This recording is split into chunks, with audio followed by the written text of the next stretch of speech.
Hi folks, we've got an MOT failure on this little Renault Clio 1.2. It's got a noisy wheel bearing at the back, so we're going to change that. Keep watching.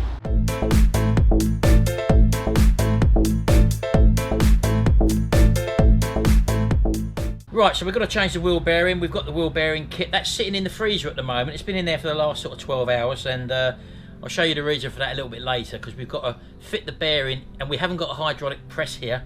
So we're going to have to chisel the old bearing out in some way and drop the bearing in. We're going to shrink it down by putting it in the freezer, as I've already done, and we're going to heat the drum up, and hopefully that's going to fall in lovely. So let's get going. I'm going to take the wheel off and jack the car up, and I'll see you in a minute.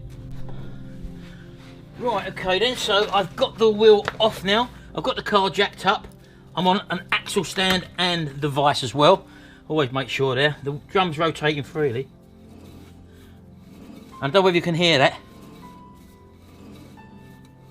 It's a bit of a grungy noise, and that's the reason why we've got to do this wheel bearing. So the wheel bearing lives in the actual hub. I've got to get the hub off, and that involves taking this dust cap off, and hopefully that should just drift out with a small screwdriver.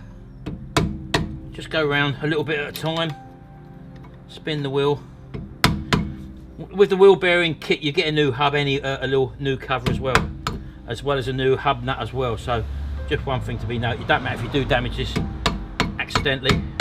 There we go. So there's our cover off,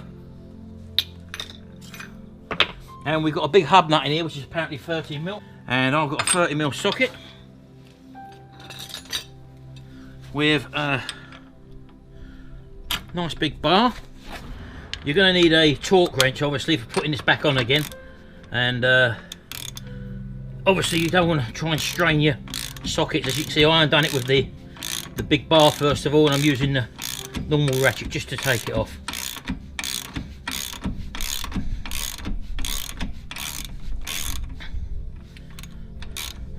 The handbrake is off, as you can see, because the drum's rotating, and we need the handbrake off to be able to withdraw the drum obviously. There's our special nut. Once you've actually used these, you don't really want to reuse these. These are actually squashed and a little bit off oval, and that's why they tighten onto the thread. So once you've actually used it, that's why they give you a new one.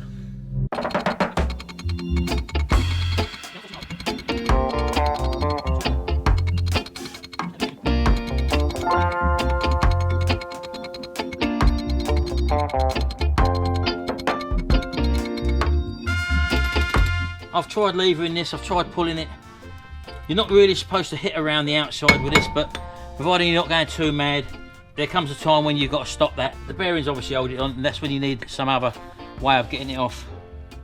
I'm lucky enough to have what you call a flywheel or bearing hub puller. So I'm just going to put 2 bolts in. As I say, you don't want to go mad and whack, whack, whack. If it's not moving no further than that. It's the only other way I can utilise the tools that I've got. And these ain't very dear, these brackets, so it's worth having one. See? Makes life so much easier with the right tools.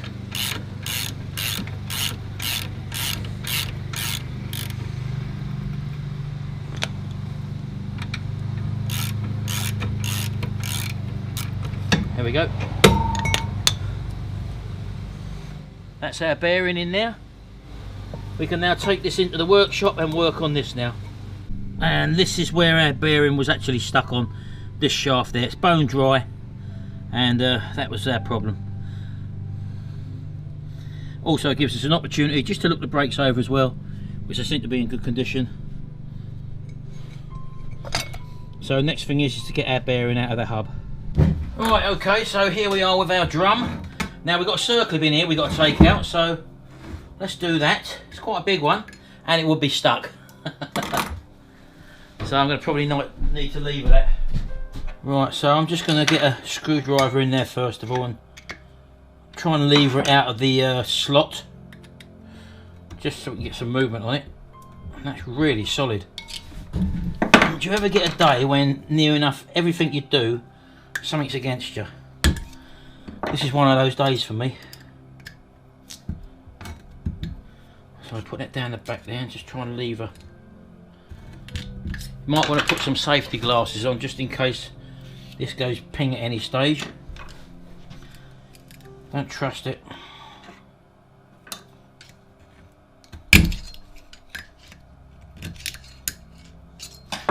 Or maybe a pair of these in there and maybe lever. There we go, that's got one side of it out. That's got the other side of it. We get a new circlip in here anyway, so that's just helped me on a little bit. Now hopefully we can squeeze them together, get a screwdriver behind it and get it out of the slot somehow. Because I'm so hot, my blinking glasses are steaming up. So these are the sort of things that you could have trouble with as well. Normally these are the things that people gloss over. And they're normally the simplest jobs, or should be the simplest jobs. I wish I could see what I was doing. I don't want to take these glasses off in case it pings out. Wow, that's one difficult circlip to get out, believe me. Again, the simplest little jobs that should go smoothly can be the right pains. Most people don't show them, but I'm showing them. There we go. That's the offending article. You could have problems with that like I just did. Right, now the clip's out, the bearing's actually got to come out this way. So we're going to need a nice solid surface. I'm going to get a socket.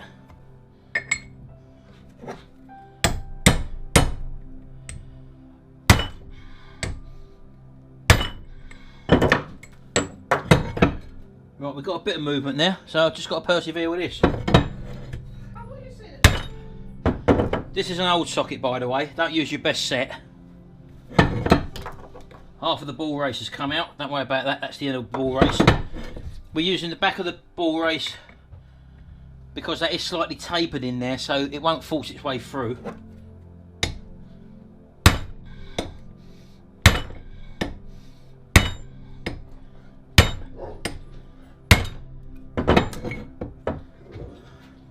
And as you can see, we're right level now, so I'm just going to have to wedge either side to take up the slack so that we can actually push the bearing straight out.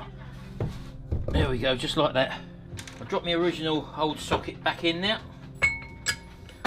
Put that other one on top.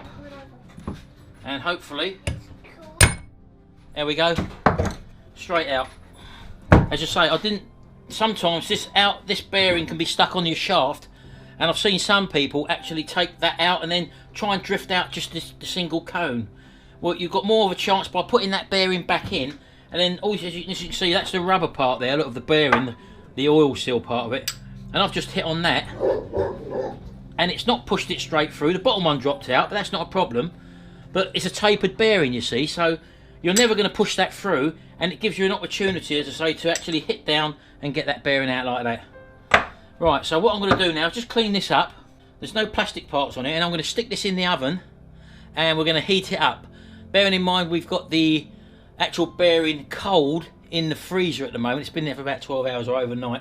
So I'm going to clean this up, put it in the oven on for about 200 degrees C and leave it in there for about half an hour, and then I'll come back to you. See you in a minute. Right, I'm going to try and act pretty quick here. There's our drum. Really hot, be careful. Just to measure the temp quickly. Right, we've got 152.3 degrees in there. Just got the bearing out of the fridge. Bearing temperature 0.8 degrees. So hopefully, no, need to persuade it in a bit.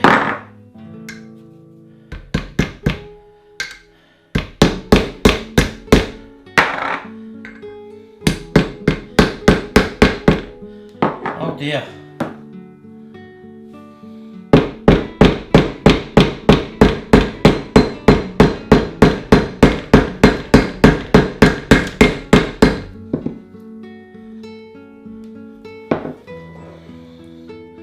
That's not good. We went to drop it in, it didn't go. What I had to do was to get the other outer race of the other old bearing, drop that on there, and literally hit that straight in the centre with the club hammer, and kept testing it, and now finally it's gone through. As you can see, that old bearing still slips in and out there fine.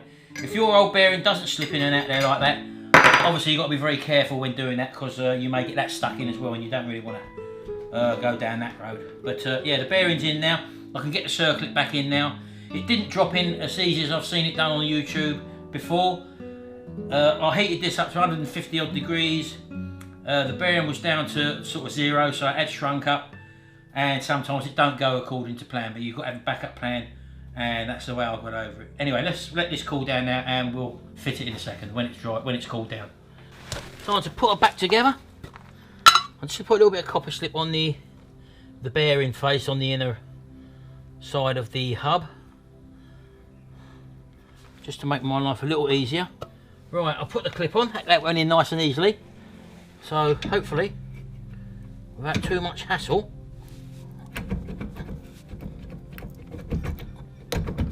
There we go. That went on a treat.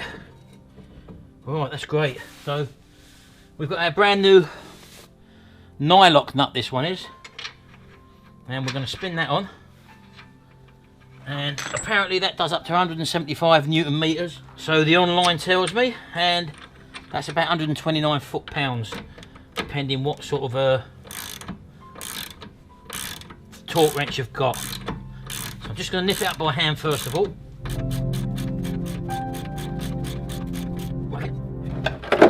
Get my torque wrench. Now when you store a torque wrench, always leave the tension off. Don't leave it wound up, because that don't do the springs any good. So I'm just going to dial in 175 Newton meters here. Normally I try to avoid extensions because that can affect the torque. But in this case I don't want to scratch the side of the bodywork, so I'm just going to bring it out slightly. Right, okay. There we go. 175 Newton meters done up.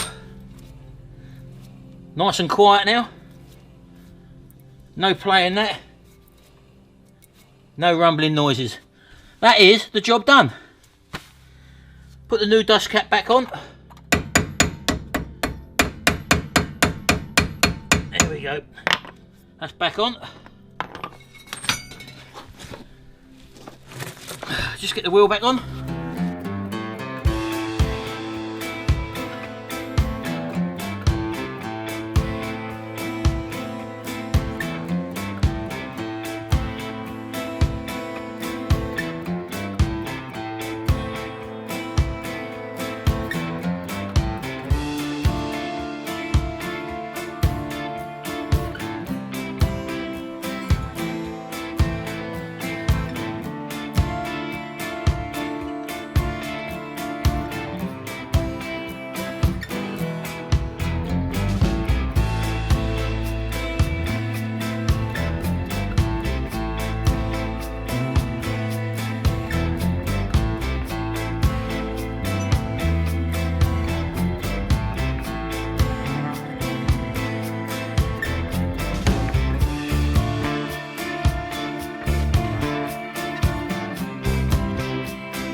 And there you go, job done.